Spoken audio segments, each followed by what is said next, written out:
external issue with Zoom and not us. So I appreciate everybody's patience as we got you all on board. We'd once again like to thank our sponsors for their willingness to partner with us on our annual event, especially in a year like this. We had a great turnout for folks willing to donate to keep this conference alive and thriving. We have a great day in store for you. We're going to open it up with an ag urban session talking about remote sensing and data management. And then we're going to finish up our day with some smart metering on the urban side and a panel on international ag experiences, what we can learn from our international agriculturalists about what they have learned over the last few years. A little bit of housekeeping to avoid any confusion. We would ask that everybody use the chat for all your questions and don't use the Q&A button. So if you can use the chat, that'll help us be a little bit more organized as we ask questions at the end of each panelist.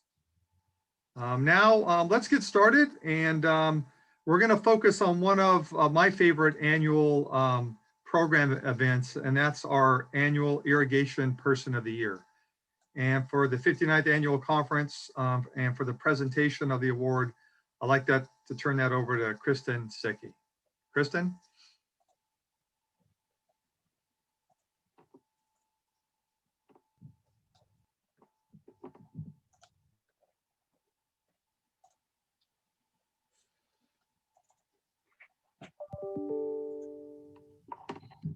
Hello, everyone. My name is Kristen Sicki, and I am the Assistant General Manager of the Yolo County Flood Control and Water Conservation District, and one of the California Irrigation Institute directors. Today, I am very pleased to present you with California Irrigation Institute's 2021 Irrigation Person of the Year, an award given to leaders in California water. As many of you know, the California Irrigation Institute presents its Irrigation Person of the Year every February at the annual CII conference. This year, the conference is virtual, and we're seriously missing the element of engaging with colleagues in person. For 2021, CII is awarding a statewide leader that has been active for over 30 years in California's ongoing efforts to manage our precious water supplies to serve economic purposes and environmental stewardship. This year's leader received his agricultural engineering degree from Cal Poly San Luis Obispo, and he has had many opportunities to apply his degree in the field all over California. He started his career as an ag engineer with the Imperial Irrigation District, where he worked his way up to be the Superintendent General of Water Operations of the Imperial Irrigation District, which is California's largest user of Colorado River water. While at Imperial, he had lead roles in various agricultural water conservation and transfer programs. Next, he served as the water master of the Kings River Water Association, which was established in 1927 to administer and protect the Kings River water and storage rights of its 28 member agencies. These 28 public and private water agencies represent over 1 million irrigated acres in Fresno, Kings, and Tulare counties. In addition to his role with the association, he also served as the executive officer of the Kings River Fisheries Management Program. This program was established in 1999 and utilizes adaptive management principles to enhance the Kings River fishery. For the last 18 years, he has served as the general manager of the Yolo County Flood Control and Water Conservation District, which is where I have had the opportunity of a lifetime to work with him. Our district's water supply and rights are from Clear Lake and Indian Valley Reservoir in Lake County, and our primary responsibility is to deliver water through the Cache Creek watershed to Western Yolo County farmers.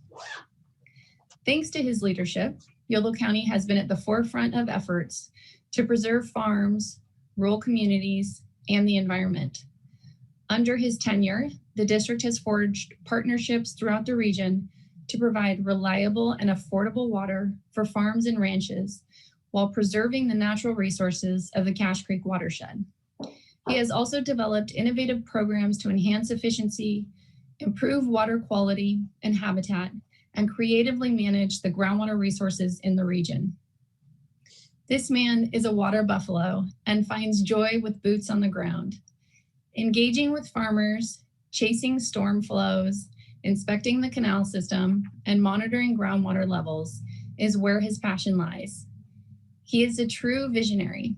His technological advancements in modernizing the district's canal system have increased efficiency and improved service to our customers. Additionally, he's advanced the county's groundwater monitoring program and has established a robust network of real-time monitoring wells for the district.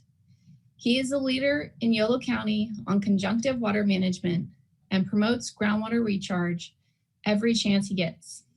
He served an instrumental role in forming a county-wide subbasin and groundwater sustainability agency, and he served as the executive officer for the 25-member Yolo Subbasin Groundwater Agency for 3 years.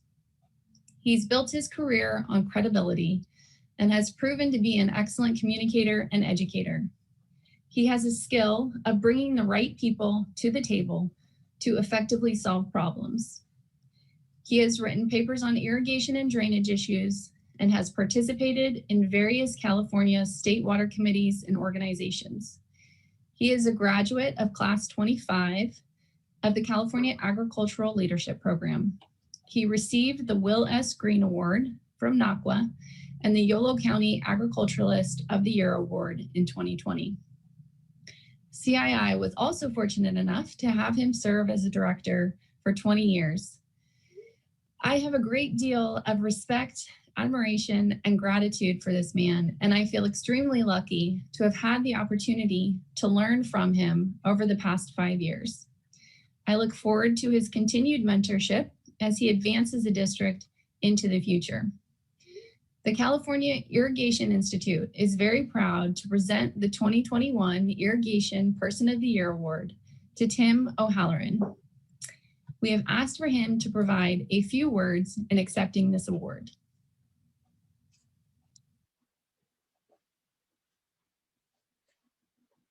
Thank you for that wonderful introduction, Kristen. And thank you to the California Irrigation Institute Board of Directors for awarding me this honor. My involvement with the California Irrigation Institute goes back to 1986, 35 plus years ago, when I was a student at Cal Poly San Luis Obispo, and Dr. Charles Bird encouraged us to all come over here to Fresno, to the Institute's annual conference, and participate. At the conference, I was very impressed with the obvious collaboration and camaraderie among the participants and the boots on the ground nature of their presentations. I distinctly remember thinking that after I graduated, I would really like to get involved with a professional group such as this. So after graduating, I began to attend the annual conferences and also began to make presentations at the conferences, which helped my professional development quite a bit. Somewhere around the year 2000, I was selected to serve on the Institute's board and ultimately served 2 terms as president from 2005 to 2007. As Kristen noted in my introduction, I've worked up and down the state of California, including 10 years in the Imperial Valley at the Imperial Irrigation District on the Colorado River System, 5 years on the Kings River System out of Fresno with the Kings River Water Association, and 18 years up in the Sacramento Valley on the Clear Lake Cache Creek System coming out of Lake County into Yolo County. A few career highlights include, and these are just touching on very, very specific items here. In Imperial, I was fortunate enough to work on what was called the ID-MWD Water Conservation Agreement. My role there was to help implement the on-farm water conservation components of this agreement, which included things such as tailwater recovery systems, drip irrigation, linear move systems. Then on my time on the Kings River, I was heavily involved with the Water Rights Administration and then the development and beginning of the Kings River Fisheries Management Program, which was a response to a public trust complaint against the KRWA, and which ended up becoming a very successful program with heavy public involvement, public participation and involvement. And then in Yolo County, on the Yolo County Flood Control on the Clear Lake system, my job was to help modernize the system, but something that's taken a real chunk of my time here in the last 5 years or so has been developing a GSA, Groundwater Sustainable Agency for this area as part of the signal process. Anyways, 2 themes that I believe were critical to the success of these and other projects that I've been involved with are: 1, that success is about personal relationships and the trust and credibility that you build up when developing those relationships. Nothing happens without trust, and nothing good happens without trust anyway. And so it's very important with any project to spend the time and effort and energy to develop that trust and the credibility. The second thing that is important, that has been throughout all the projects I've worked on in my career, have been that you have to have good data and you have to be willing to share that data with other stakeholders in order to get them to buy into what you're trying to convince them is the right approach to do.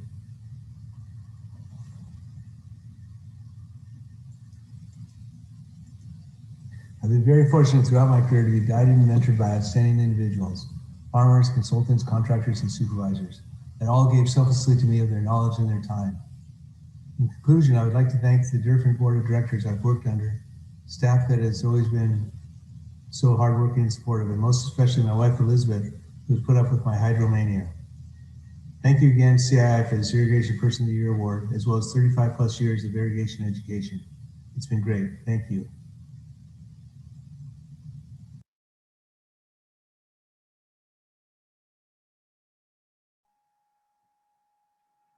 Well, congratulations, Tim. A great honor.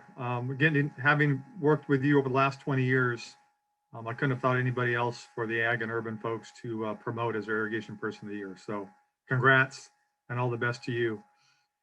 I would like to welcome everybody once again. I think when we first got started, we might not have had quite as many people online as we do now. So on behalf of our board president, Carrie Pollard, again, I'd like to welcome everybody for day 2, our 59th annual conference held virtual this year. I would like to remind everybody that if you could, please put all of your questions in the chat box today and don't use a Q&A. It helps out and makes it a little more efficient if we can just everybody put it in the chat room. So we would, and throughout the day, we will be putting on the screen our sponsors. They're critical to our success. We appreciate everybody hanging in there with us this year without a live event to still be able to sponsor and help this organization continue to move forward. 59 years is a big testament to farmers, to the urban community and the ag community, and everybody that's been with us since day one. So here's looking forward to 60 and beyond. So let's go ahead and get started. Today we have a really good opening panel, an ag urban panel focusing on remote sensing and data management. And I think we have 4 good speakers to talk about different perspectives that will sort of lead us into our ag urban breakout sessions soon thereafter. So why don't we get started? I'm your moderator for that ag urban panel. And our first speaker will be Heather Cooley.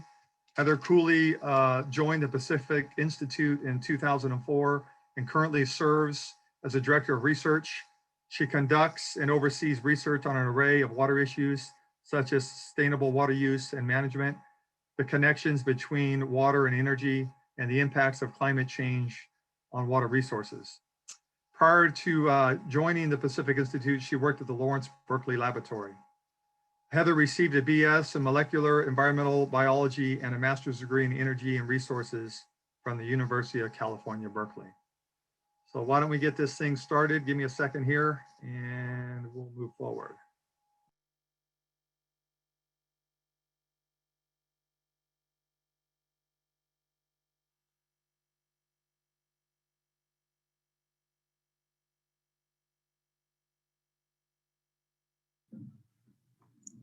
Hi, my name is Heather Cooley, and I'm Director of Research with the Pacific Institute.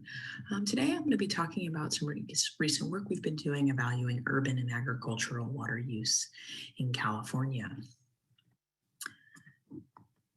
Before I get to the findings, I want to talk a little bit about the source of the data. These data were generated by the Department of Water Resources and are included in the California Water Plan.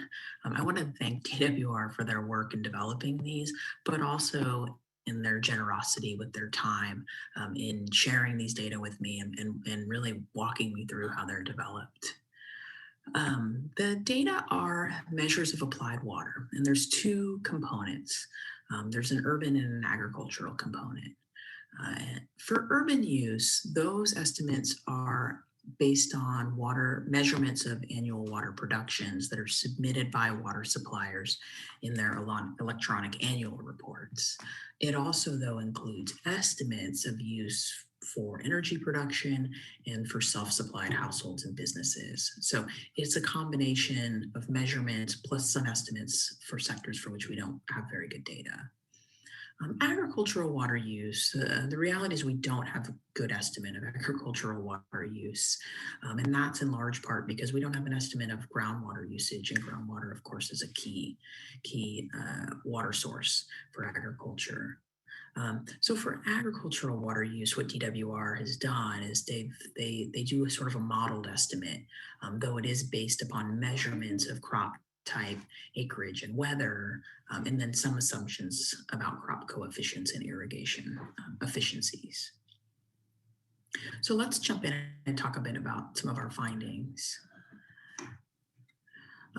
There's a widespread perception in California, but frankly around the world, that as we grow, we use more water. So as our economy grows, as our population grows, we use more. But in fact, California has experienced a dramatic decoupling of water use and growth, particularly since about 1980.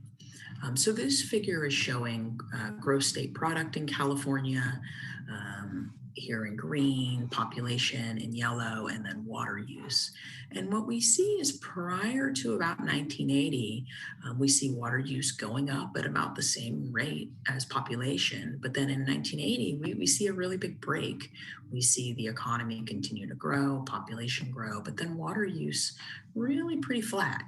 And that I think is really a testament to some pretty dramatic shifts in water usage. And we'll talk a bit more about that in the subsequent slides. This figure is showing agricultural water use from about 1960 through 2015.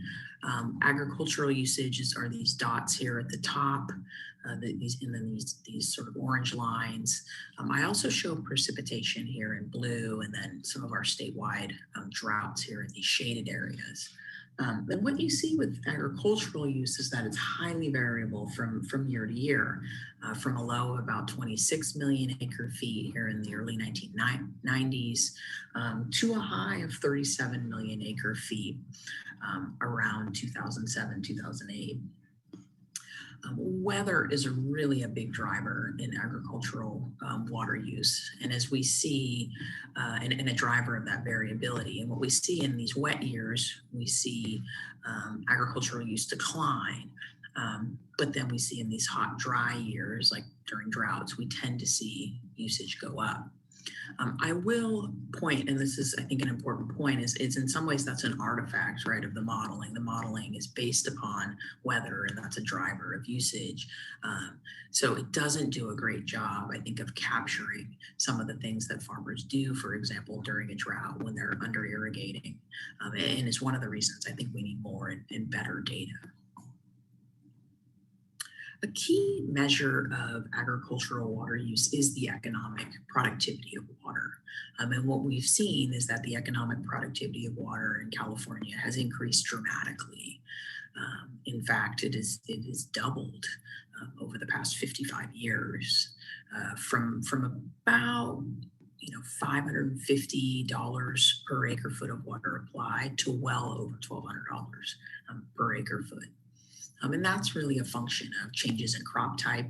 We're putting in more higher value crops, but also because we're using that water more efficiently. We're doing more with drip irrigation and with some of the new technologies around irrigation scheduling. And that's enabled this trend. Shifting gears to talk a little bit about urban use. This is urban water use between 1960 and 2015. Total usage are these blue bars at the bottom, and then per capita use are these sort of green line at the top. Here too, I'm showing these droughts, these statewide droughts. And starting in about 1960, California's urban areas were using about 3.1 million acre feet, or about 177 gallons per person per day. But in the subsequent 30 years, really, we saw an increase in per capita usage and total usage. In the 87-92 drop, though, we saw a pretty rapid decline, both in total and per capita usage. And that was essentially out of necessity, right? As water supplies were limited, we responded by reducing our usage. After the drought, we then saw a resumption of the increase in per capita and total usage up till and in about 2000 or so. And since 2000 and 2007, we've seen per capita usage plateau and then decline dramatically. And that reduction was sufficient really to drive a reduction in total usage. We see urban usage peaking in about 2006, and since then it has declined dramatically. And in fact, in 2015, it was really to levels we hadn't seen since the early 1990s. We have seen some increase since the drought ended, but it's been far less than what many expected and far less than it was. Water usage was far less than it was prior to the drought.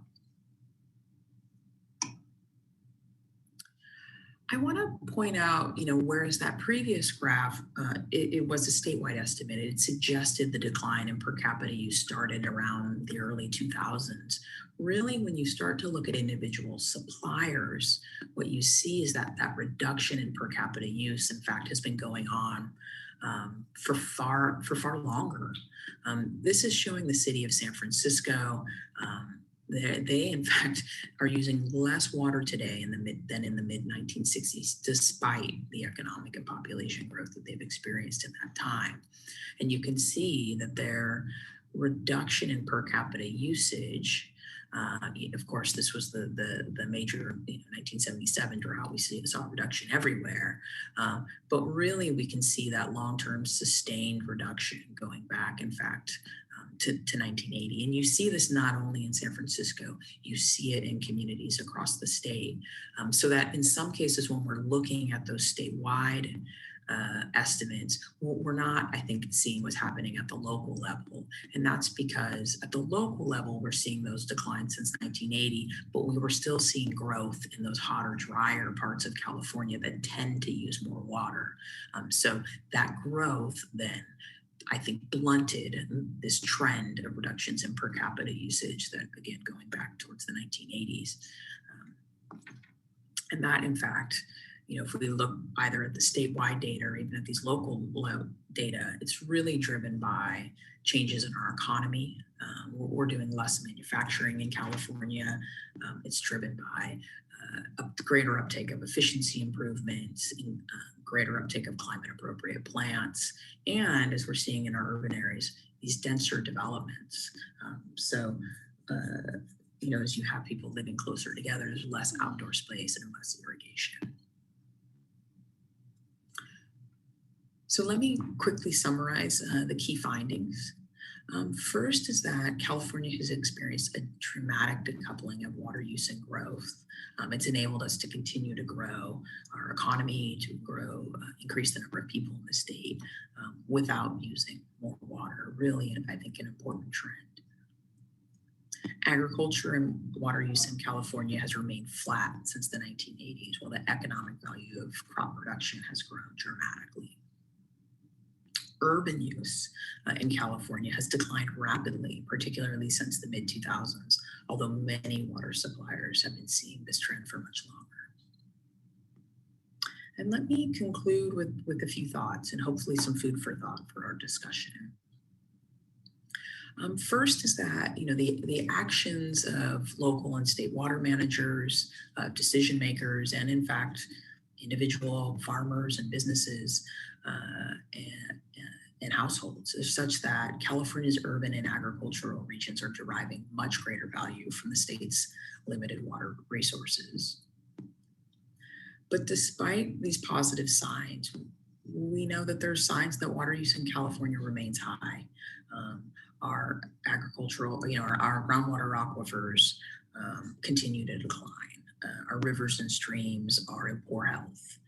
many reasons for that, but one of that is the over allocation or over extraction of water, excuse me, both surface and groundwater.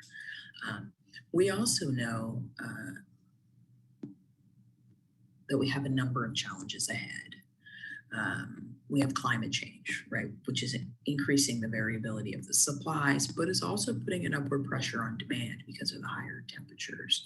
So because of these, we know we're continuing to grow as well. So because of these, we will need to do more.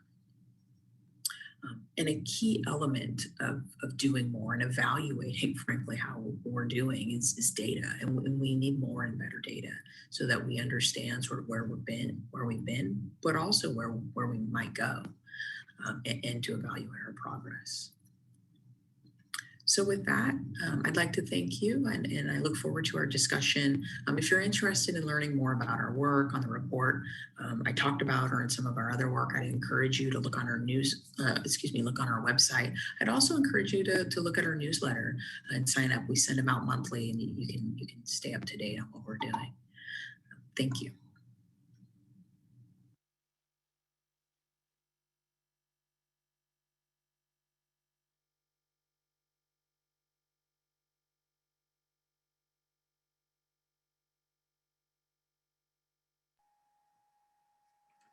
Well, thank you, Heather. I think you did a very good job of sort of laying a baseline of some information for us to sort of chew on, and sort of allows our next two panelists to fall right in line.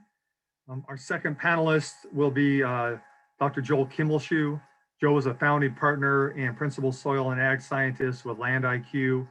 He holds a PhD in soil science with a concentration in water resources from North Carolina State University.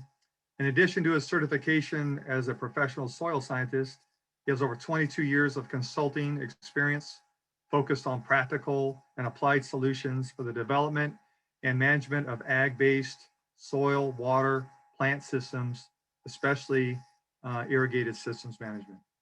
And Joel happens to be a classmate within the California Ag Leadership Program that I'm a part of as well.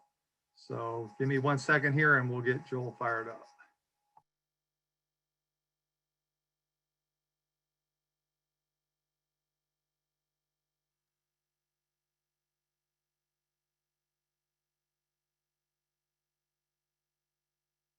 Good morning. My name is Joel Kimmel. I'm with Land IQ. I'd like to thank Chase Hurley as moderator of this panel, and I'd like to thank also my fellow panel members for being here with me today on remote sensing technologies. I'm going to be specifically focusing on how agriculture has adapted in utilizing remote sensing in some areas that we work in, and try to give some case studies and examples.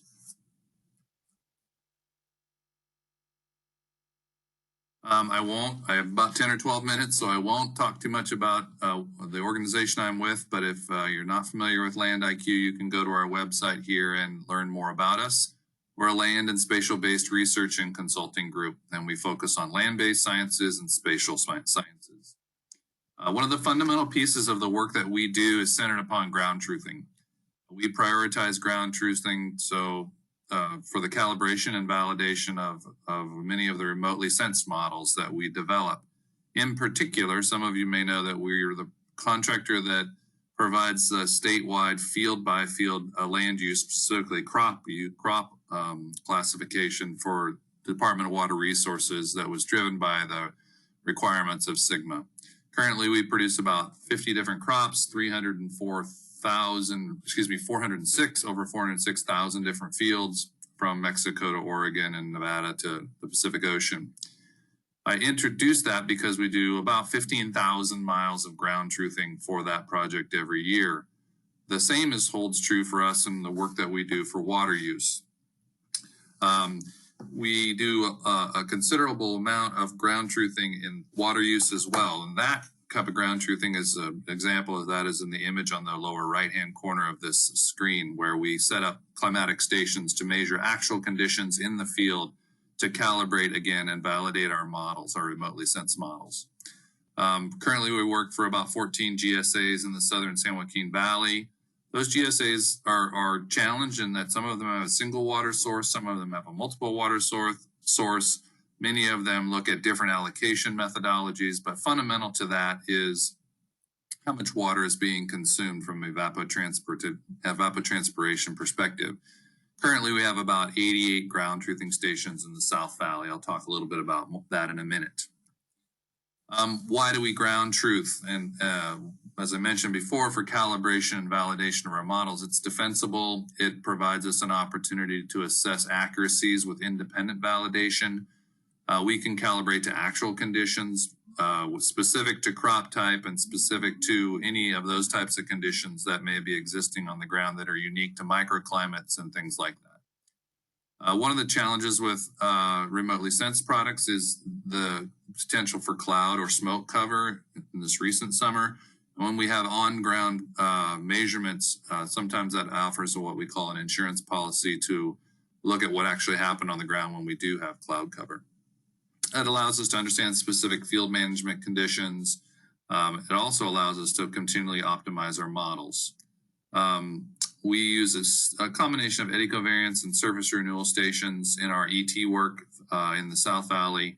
And we also have a collaboration with DWR and UC Davis researchers, which has turned out to be very fruitful and help them with their stations, and they help us with our analyses. So it's a nice public-private partnership. Fundamental to the work that we do is a ground-up approach. We start at the field level and work up. I'm not going to go into all of these bullet points, but on the right-hand side, you'll see a figure that shows in the green dots on this figure are the locations of our ground truthing stations that we install and maintain for various GSAs and irrigation districts. The red dots are the SIMA stations that most of you are familiar with. Again, the stations that we install are eddy covariance and surface renewal stations. We work on native and non-irrigated areas also. And the beautiful thing about these stations and the tight water supplies that exist in the South Valley is that we also have rain gauges, so we can develop what we call a spatial map of precipitation. Why do we do this? Again, to calibrate to actual field conditions. It allows us to provide the most rigorous and defensible approach in these estimations.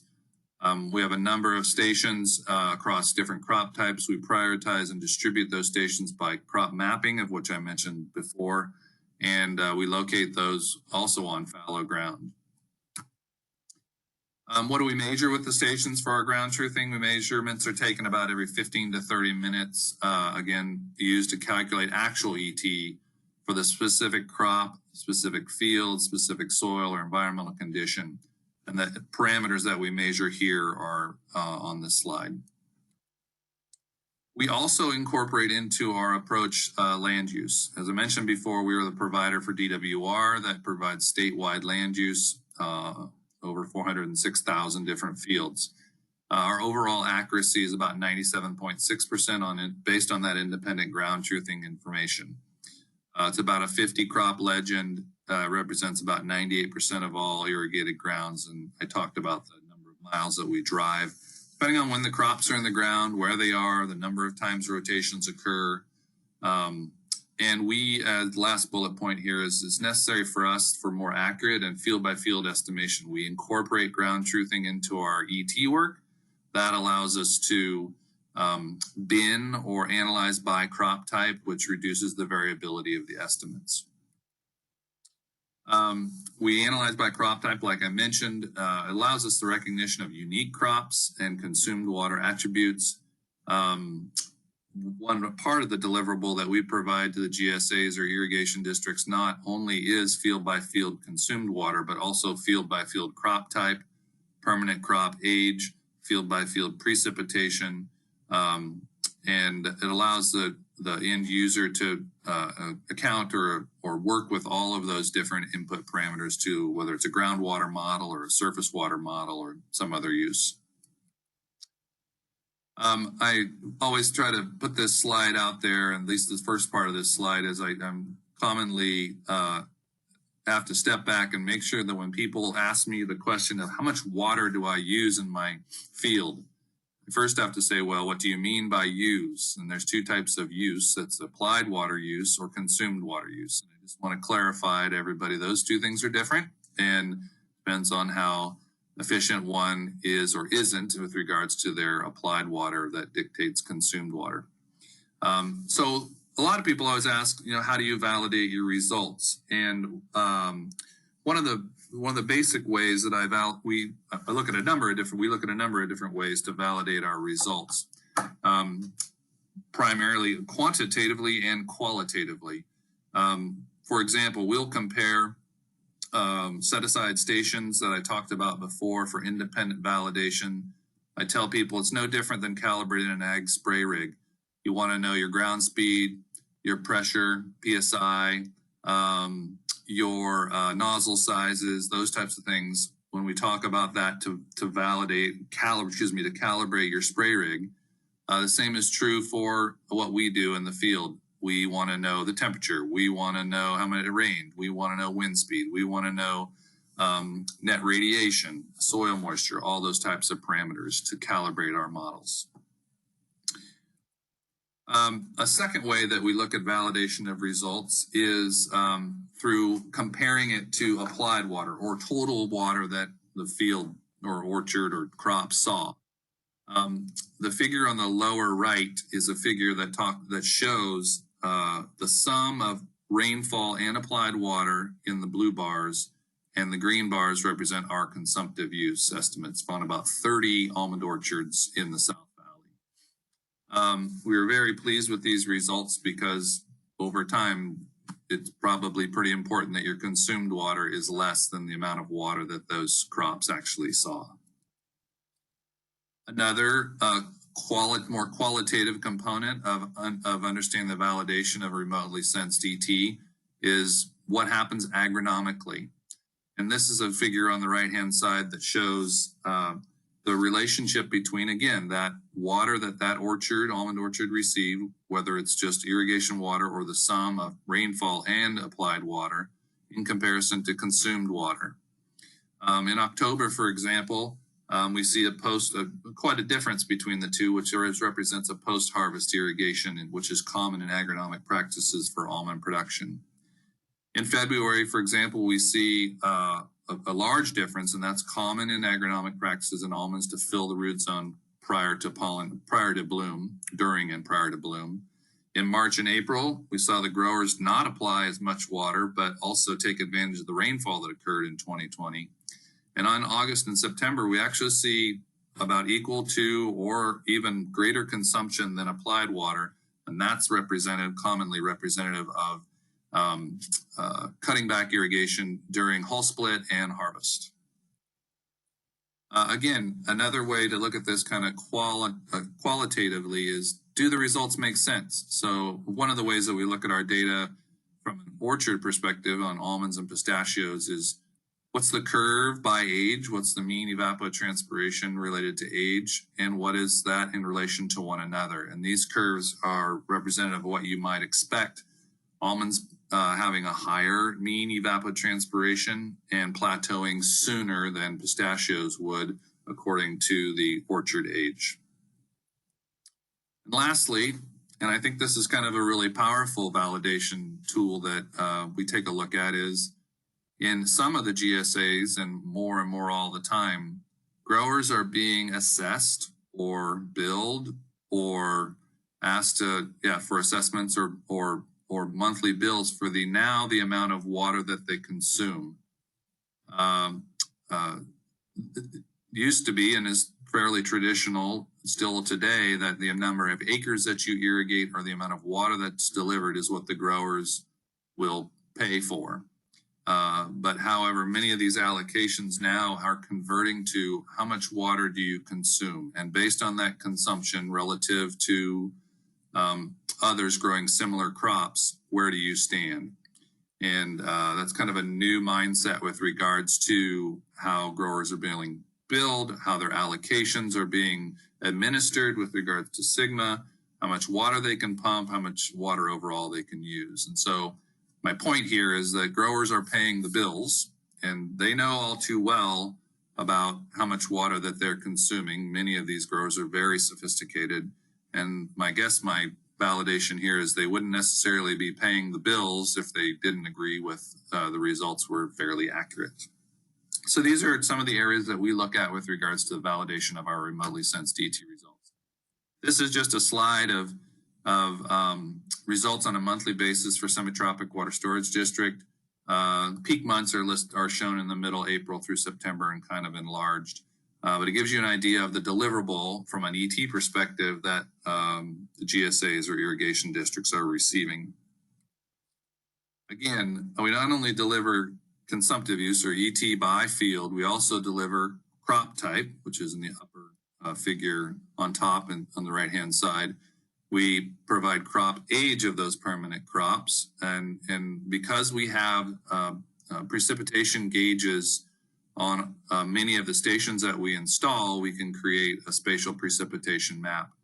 It's really interesting to me, even how much the growers really care about precipitation fractions of inches. It's that meaningful to the growers in the South Valley. So these multitude of deliverables they get allow them to make better informed decisions. It's our job to make sure that we improve the accuracies every month that we deliver this to them.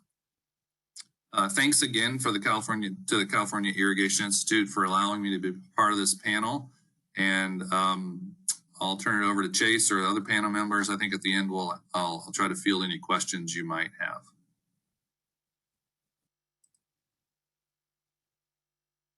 Number of stations across.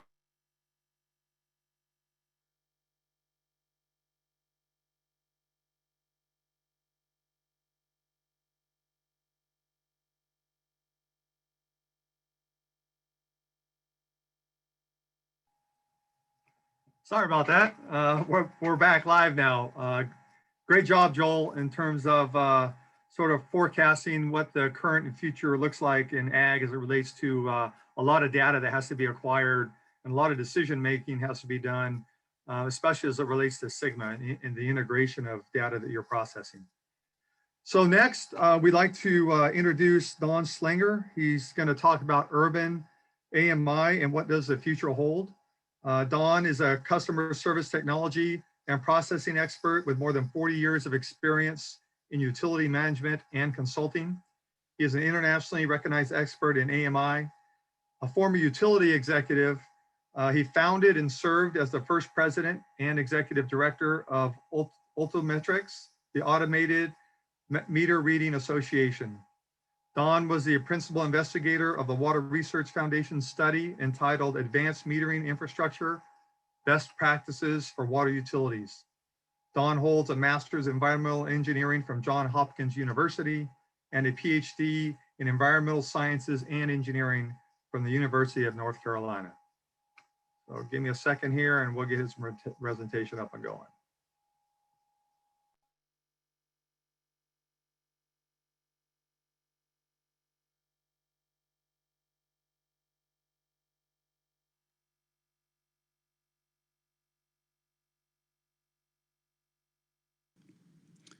Good morning. I'd like to talk about advanced metering infrastructure and what the future might hold. What is AMI? A radio installed at or in the water meter transmits hourly or even shorter readings once to several times a day. Some transmit alarms like high flow on the spot. In this slide, I've included examples of various manufacturers' devices, which don't usually work with each other. However, I want to be unbiased.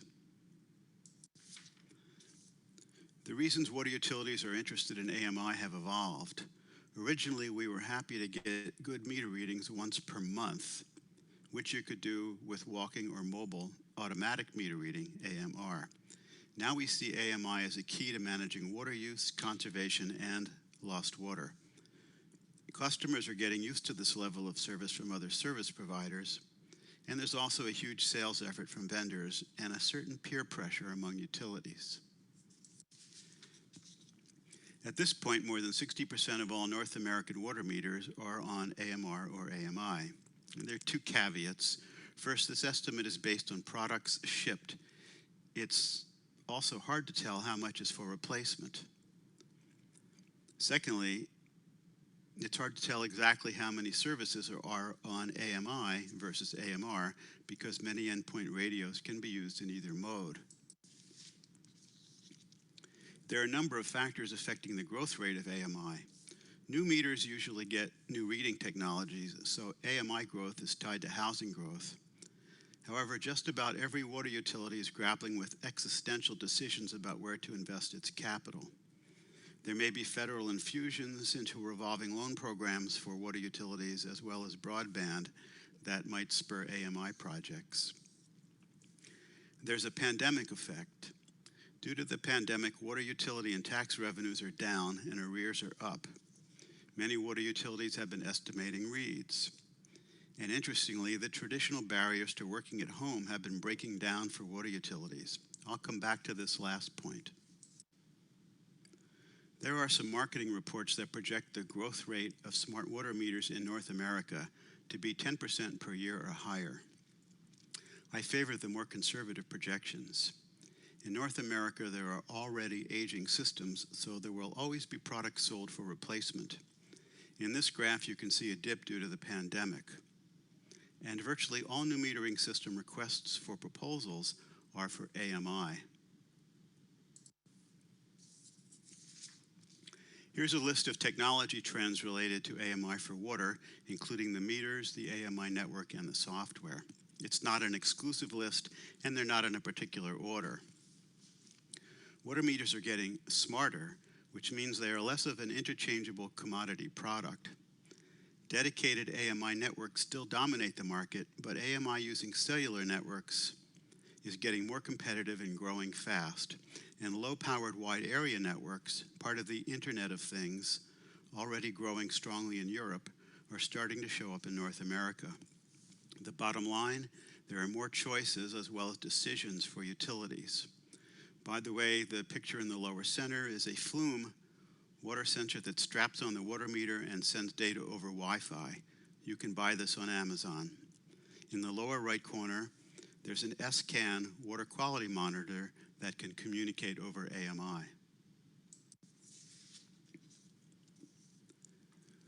Some trends in the water utility AMI marketplace. The biggest is the shift to software as a service, in which the servers and software are owned and operated off-site by the vendor. This lowers capital costs and lessens utility IT support needs. So SaaS lowers the barrier to entry into AMI for utilities and creates a steady stream of revenue for the vendor. Network as a service is also growing. Cellular systems are a good example of this. Over time, I expect more utilities will gravitate to meter reading as a service in which the vendor or a third party owns and operates the AMI system. And the AMI market is still growing with new entrants at the same time it is maturing. A couple of predictions with a caveat. First, telecom companies will be increasingly involved in AMI. Cellular carriers are looking for additional revenue streams since they are rolling out 5G as fast as they can to hold market position. They may create partnerships to provide services. More water utilities will outsource customer service. With COVID, managers are learning to deal with remote customer service employees. Of course, other industries are well ahead in this regard. It is cheaper and it lets the utility offer extended service hours. With AMI, a customer service rep in the Philippines can read your customer's meter and help them manage consumption at any time. Water utilities will get more involved with their customers' irrigation systems. With AMI, they'll know what is happening in real time. They'll want to influence or control who uses how much water and on which days, and do it smartly. They can do this with economic incentives or penalties, or with demand management devices, as do some electric utilities. And the picture at the bottom is the electric company's peak demand controller on an air conditioner compressor. How fast will these trends come about? Here's the caveat. Water utilities have been conservative and hard to sell to. The municipal water sector in North America has been traditionally slow to adopt new technologies. Many organizations are deeply siloed and don't like to share multi-purpose networks, never mind costs and revenues. In some cases, it's hard to displace employees and shift job functions. It's going to take vision, leadership, and managers who are willing to embrace data-centric approaches.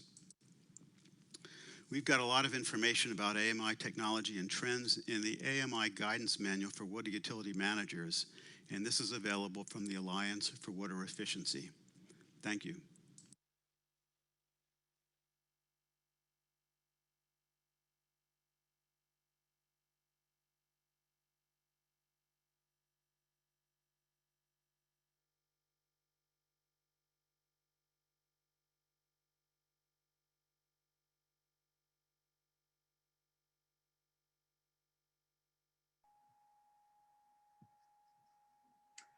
Well, thank you, Don, for that great presentation. We'd like to wrap up our panel from the perspective of farmers out in the field. We were originally supposed to have Aaron Barcelos, a partner in ABAR Ag Enterprises, with us today. He couldn't make it, so we sort of went to Plan B. Out in Chowchilla, California, we have a group of 3 landowners and farmers that have a pretty unique mitigation program they put together over the last few years. So we're going to have a presentation on that project. And maybe unfortunately for you folks, you get to listen to me for a few more minutes. I'm the one that put it together on their behalf. So give me 1 minute and we'll jump to that presentation.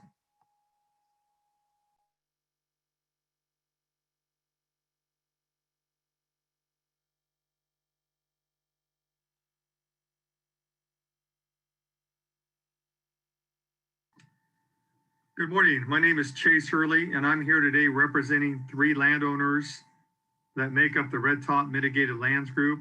These landowners are located in the Red Top area of Chowchilla, California, in western Madera County. They are adjacent to the San Joaquin River, the East Side Bypass, and the Fresno River. From a surface water perspective, they don't have a Central Valley project, a state water project, or a local surface water contract. And from a groundwater perspective, some of this land is within a local GSA in the Chowchilla Subbasin, and other parts of it are in the white area with oversight from Madera County.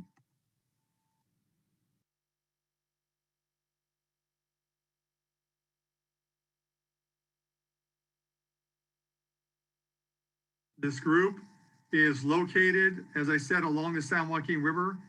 With this very busy map I have in front of you, it shows all the way down from Kern County, all the way to the Bay Delta to the north, the watersheds on the eastern slope of our valley, a lot of which feed in to the San Joaquin River system. I think the normal person would think that a lot of these flows in certain wet year types would flow into the San Joaquin River and not have such a critical effect on the local subsidence within the areas along the river. We'll show you that that's not the case today, and sort of how these landowners are making a case to stay sustainable. These 3 landowners are approximately 15,000 acres, have a diverse crop rotation from almonds and pistachios to alfalfa, corn, winter forage. There is one dairyman that makes up this group, along with another one that has a custom calf ranch within the boundary. The Red Top Mitigated Land Group have really 3 big resource issues in looking out into the future.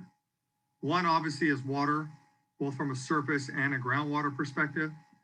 They are within the local Triangle T Water District GSA with certain management actions in front of them under their approved groundwater sustainability plan from a year ago. They also have a large component of their management plan that deals in floodwater and how they make use of that floodwater that flows through this area on average every 3.5 out of 10 years. They are working closely within the Irrigated Lands Program and the CV Salts Program for manure management and nitrate management.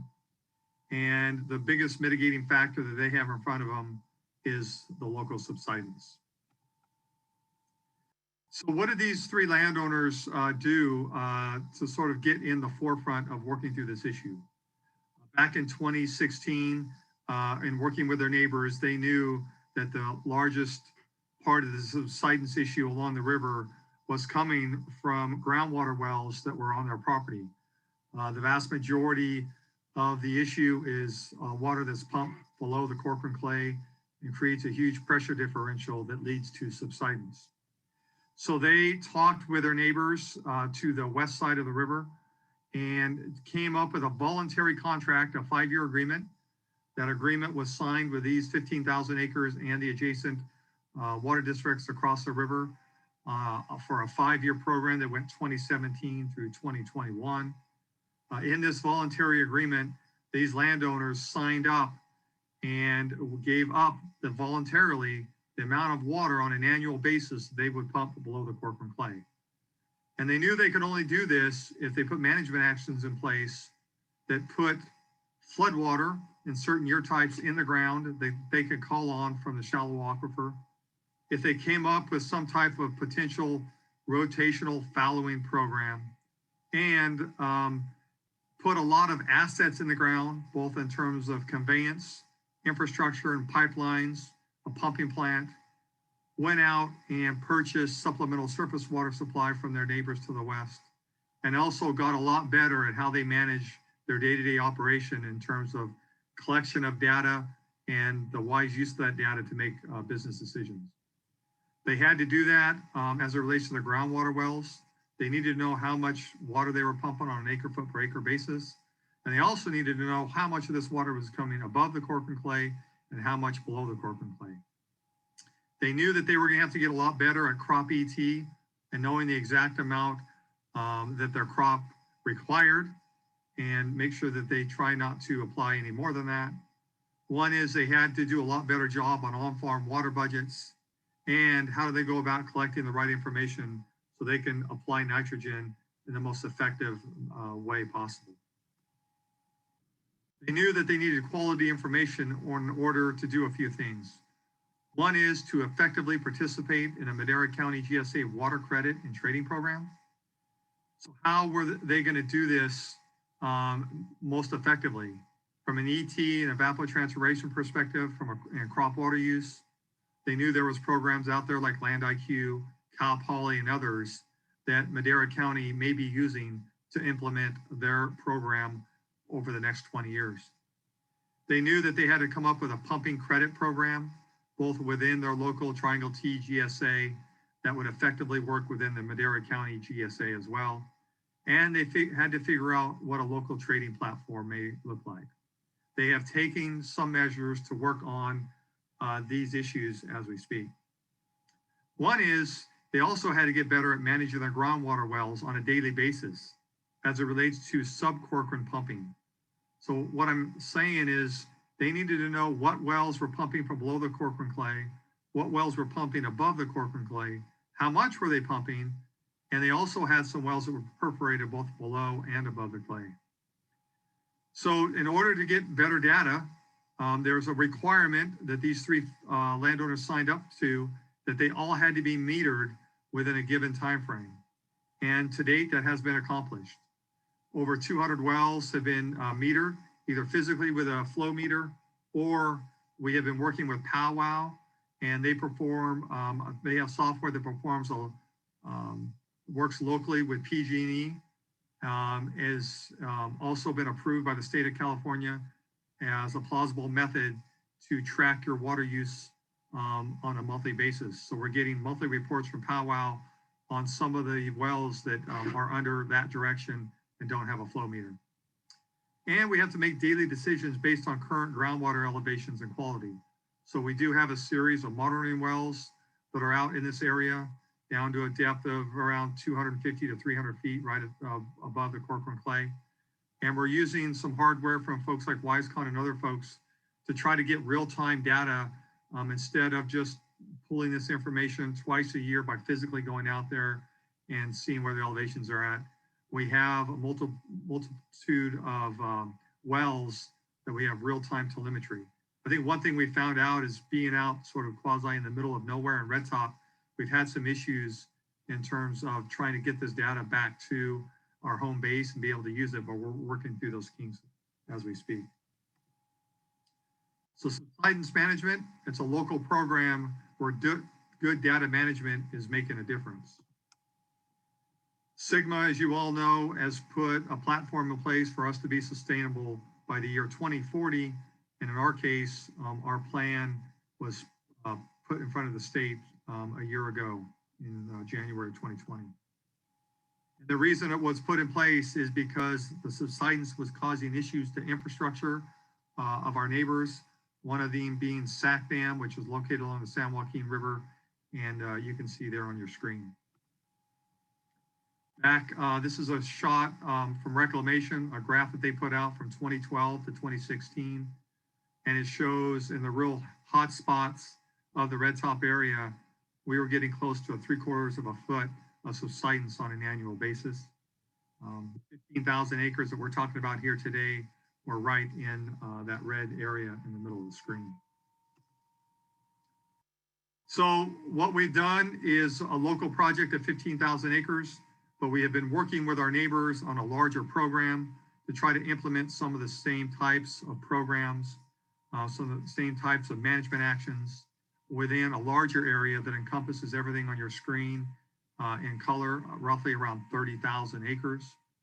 This 30,000 acres is worked together in one instance of applying to the State Water Resources Control Board late last year for an appropriative water right off the east side bypass for floodwater off the San Joaquin River system. And once we do that and work through the process, we'll have the legal right and the appropriate water right to legally pull as much water as we can for not only direct use, but to also sink it in the ground for recharge into the shallow aquifer and use that shallow aquifer as our reservoir to pump it out at a later time and therefore decrease the amount of deep aquifer pumping that we have to do. The voluntary agreement that we signed in 2017 allows us, for instance, in a year like this year, to only pump 1/2 acre-foot per acre from the deep zone. So if you have a cropping rotation that we do that averages anywhere from 3 to 4.5 to 5 acre-foot per acre based on our cropping pattern, if we're only able to pool 1/2 acre-foot on our voluntary agreement from the deep zone, that means the balance of it has to come from the shallow aquifer and from supplemental water supplies that we have been able to purchase from our local water rights neighbors. So this is what it looks like in terms of putting together a recharge basin. This is one of 4 that we hope to have within the next couple of years. This recharge basin within our local boundary has put 70 to 80,000 acre feet of metered water into the ground the last 2 times the east side bypasses ran. And this has helped us a lot in the last 2 years, being able to pull this water out of the shallow aquifer and not have to rely as heavily on our deep water pumping. The second big thing we did is we built a brand new pipeline from the west side of the San Joaquin River to the east side. These 3 landowners invested almost $2 million in a pumping plant and pipeline to pipe this water to various regions within their boundary. This supplemental surface water has helped us also mitigate the amount of deep aquifer pumping we've had to make. The 5-year agreement that we have with our neighbors to the west has quite a few very restrictive actions in it in terms of what these landowners are able to do. But the trade-off in signing that agreement is it did give us access when our neighbors had supplemental surface water supplies for sale. We are one of the first people they call for a purchase at market rate for supplemental surface water supply. In 2017, when we started this program, to that date, none of this area had ever purchased supplemental surface water supply. They were able to historically get floodwater supply, but in terms of bringing supplemental surface water supply, we went from 0 acre feet in 2016, and we're now in the 5th year of our program. And this last year, we bought 10,000 acre feet of supplemental surface water to spread over our roughly 15,000 acres. So we're a little less than 1 acre foot per acre of supplemental surface water to meet our demand. So where do the red top mitigated lands and our neighbors go from here? It's really all about data. These 3 landowners have learned both by what they're doing individually and how they're working through the local district that they formed. They formed Triangle T Water District in 2017 to help guide them through this process. that it's all about data, and you need good data to make good decisions. But the data has to be farm friendly, and it has to have desktop flexibility. And what we mean is, as we gather this data as district managers and present it to these landowners, it has to be in a manner that they understand. It can't be too complex, and it needs to be flexible in terms of what they're looking at, what types of charts you're going to put in front of them, what types of graphs you're going to put in front of them, and what type of spreadsheets you're going to put in front of them. Some landowners are more handy with their cell phones and laptops, and they like certain things. I have another landowner that is not too good with that, doesn't like it, and wants hard copies. So I think we have to understand that data acquisition is good, but how you get it in front of the landowners is really site specific to each individual landowner. And I know from a software perspective, that's hard, but I think we got to keep that in mind. It has to be data that is usable across ranch boundaries and fits the local GSA futures groundwater credit trading platforms. We heard somebody yesterday in day one of our conference talking about that the trading program has to work not only within your local district or GSA, but to be a feasible program that works through the end of 2040, we have to get it working across even the GSA boundaries. So I think we have to keep this in mind. And I think we're doing a good job of that with Madera County as we put in place this year with them a trading program that's going to be used as an experiment this year. We're getting volunteer landowners that are going to put in their core data and track their information for a 12-month period. And we'll sort of see what this 2021 experiment looks like to fully implement a 2022 program. And lastly, this whole thing must be cost effective in order for farmers to incorporate into annual budgets with their ever-changing commodity prices. So whatever type of data management and data acquisition systems we come up with, how those folks are charged to acquire this data, how effective it is, how do we get it from the field to their office in terms of hardware and software. We always got to keep in mind that at the end of the day, the farmer's got to be on the plus side of the ledger in terms of making some money to be able to pay for this. So I think these farmers understand that. I think one thing that we've found out is this group has understood that in 2017, when we bought supplemental water for the first time, we were able to buy some water at $95. This last year, our supplemental water supply for this area averaged $355. So a big gap there. But we have to continue to bob and weave as it relates to annual commodity prices. And we actually have to learn how to bob and weave as we make our way towards our sustainability goal in 2040. We have a lot more to offer, a lot more information, a lot more of how we got to where we are today from 2017. And we'd be happy to share that with you. And feel free to call me and we will get you the information you need. Thanks for having me today.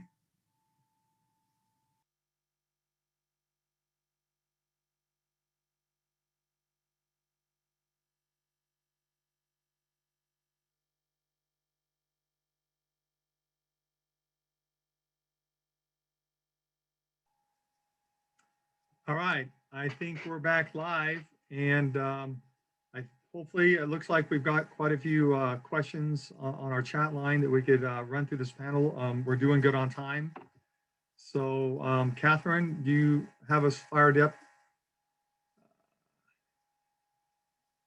I see Heather and Joel. We got Heather and Joel. Can you hear me? Yes, I can hear you. Thanks for joining us. Joel, we're good? Yep, I can hear you fine, thanks. All right, and Don, we got you? I see him there. Hey, Don, it looks like you're muted.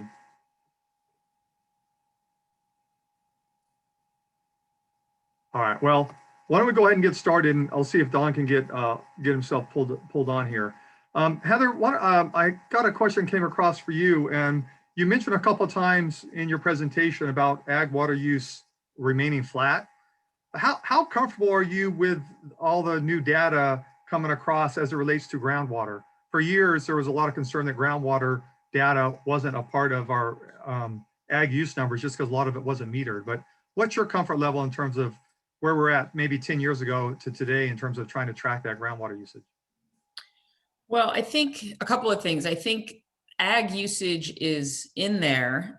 These are modeled estimates, right? So they're looking at the crop type, the amount of irrigated land. There's a number of assumptions in there. And so then that is used to sort of estimate the water usage. They don't then try to differentiate or distinguish between surface and groundwater, but it's sort of a top-down approach, I would say, to estimating it. So it's embedded in there. There's no ability to sort of ground truth it with, because we don't have that really key piece of information, at least at a statewide level. I think there's local data, of course, that exists around some of that. I think there is an effort, as you all know, underway with Sigma, in fact, to start measuring and then reporting that usage. So I do think over time, more of the actual usage will be able to be integrated into those estimates. And so we'll have a better sense. We'll A, be able to calibrate those models, frankly, better, but B, we'll have more real-time measurements. As I pointed out, but I think it's worth repeating, those modeled estimates don't do a great job of sort of integrating what farmers are doing. They may be under irrigating because conditions are dry and they don't have, it's dry, they don't have sufficient water available, and that's not really adequately captured. So it suggests that when there's drought, water usage goes up. Well, yes, modeled usage goes up, but actual usage may be doing something different. And so it's really hard, I think. So I'm not super comfortable, I would say, with the data. It's important to look at, it's important to evaluate trends. We have to take it with a grain of salt. And I think we need to, as we go forward, we have new technologies, we have new drivers. Dawn, I think, talked a bit about climate change and scarcity. As some of these issues, I think, become even more pointed, we need to be collecting better data and really get a better sense of where we are and how effective our policies are at getting us to where we want to be. All right, well, thank you. Stuart, I know you sort of got the chat line going. There's some questions there that you want to, you can pick from to ask. Let's see. I'm gonna let Joel just jump in. He got a question from Ricardo, and he answered it on the chat line. But why don't you, Joel, if you don't mind repeating the question and then going through your answer a little bit. Sure. I think the question centered on what methodology is used and are you and then is there opportunity for independent validation? So I wrote in the chat line there kind of a summary of it, but basically our methodology that we use is that we really focus on data-driven methodology and ground truthing. That's a harder way to do it. It's because we have those stations and we have to maintain those stations and we have to make sure that the data are valid. We have a number of flags as we collect the data, automated flags. If it falls out of ranges of what we want, what we expect that data to be, we have to clean that data. And it's a harder effort, but that methodology, remotely sense methodology, is a unique methodology that we've developed. It's not a currently, there's a number of remotely sense models out there. This is one we've developed that has been centered on robust data input to calibrate the models. And Ricardo, I'm happy to talk with you, offline in more detail about it, because I'm sure we have a lot more questions, but we can chat later. And then, we've been doing this in Semi-Tropic since 2016, but a lot more, only recently a number of more GSAs and irrigation districts decided to go this route. So, dependency standpoint, prior to about a year ago, we had to use all of our data for our model calibration, but now we're able to set aside some data for independent validation, which is really exciting because that's really the way you want to do it. So, you learn as you go, and we had to do that, but it is a harder way to do it, but we're centered on that because we want to try to get less variability in the estimates. All right. Go ahead, Stuart. Well, there was a follow-up for you, Joel. I think Blake Sandin had this question for you. So Land IQ has never measured more than 50 inches ET for any almond field in the? We have. Those are average on that figure that Blake's referring to. Those are average error bars. We can put error bars around standard deviations, whichever you want, but it can, yes. We have some almond orchards that are more than 50 inches, yes. All right. Hey, Don, this is Chase. I had a question come up for you. You had a statement in there that water meters are getting smarter, therefore less interchangeable. Have you seen issues as it relates to utilities where historically they may patchwork different meter replacements within a given infrastructure versus now having to maybe look at entire replacements and maybe how that creates some of these financial burdens or demands that you talked about? That's a great question, and it's a big issue. Over time, utilities will put in one model of meter and in subsequent years, depending on their procurement practices, put in others. Sometimes they're different resolutions, sometimes they have more features, and keeping all these things arranged under one umbrella system has been difficult. And particularly if you've gone from nothing to automatic meter reading, it's very hard to capture economies of scale. And if the meters are interspersed, it's also hard to capture the economies of scale, and it makes the business case harder. We've got more to say about that in the next session.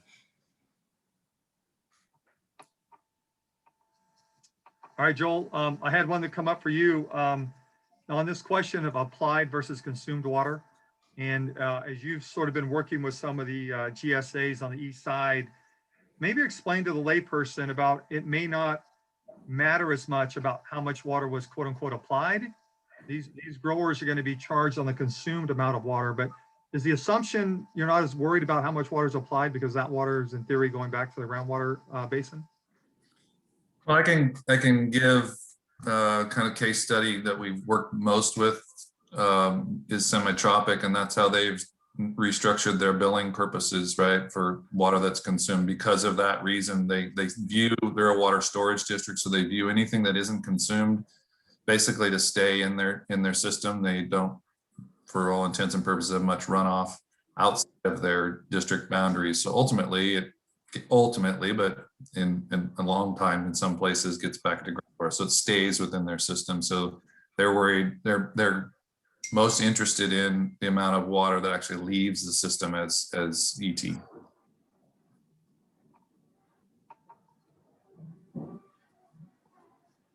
Stuart, do you have any questions? Yeah, I think we had one more question that came up from let's see, I'm trying to find it here. Joel, what equations do you use to calculate ETA at the ground truth stations?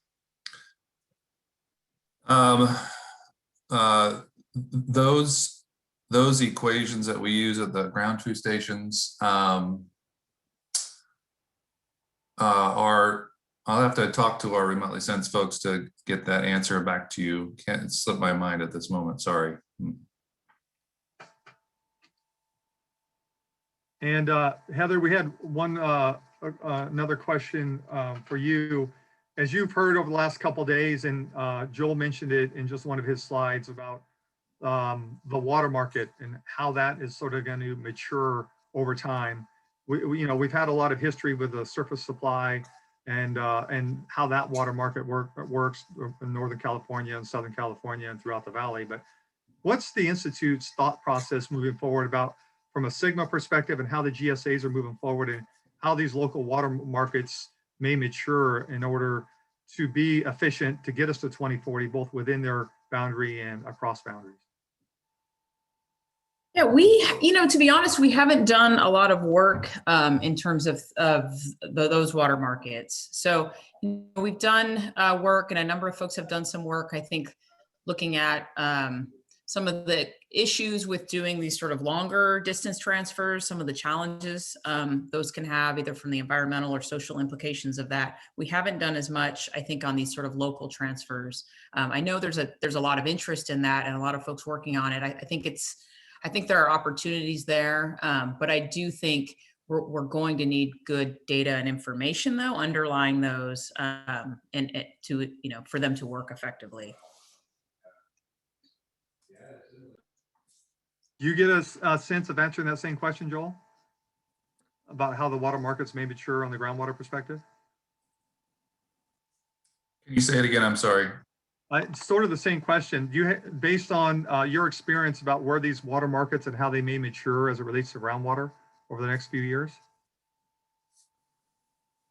Well, I can speak to kind of what the areas that we work in, and that's land use and consumed water. And again, we're just about providing that input data that's as accurate as it can be. But I think what we see in the South Valley anyway, from a water market perspective, is if you're interested in participating in a water market, the consumed water component, what actually leaves that system or what you can buy or sell, is what I'm seeing that people are most interested in. And that's what people are integrating into their allocation formulas. So there's that quantification in that perspective too. Okay. Well, once again, as your moderator, I'd like to thank all three of you for taking the time, not only to put your presentations together and get them in front of us, but also to join us today. And I know, Don, you're pulling double duty.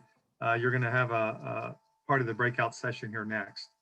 So I appreciate your time. We're right on track in terms of keeping focused on a time schedule for our breakout sessions. So I would just like to remind those folks on the urban side, you will be leaving off of this and clicking on another link like you did yesterday. The ag folks, stay here where you're at. And we will be clicking on our sponsor presentations, both from the ag and urban session. So I appreciate everybody's time. And then from an ag perspective, the moderator will be Danielle Zachariah. And from the urban perspective, Stefania and Jenna will be taking you from here on out. So I appreciate everyone's time and effort, and we'll throw on our presentations and we'll start right at 11 o'clock with our breakouts. Thank you. Thank you.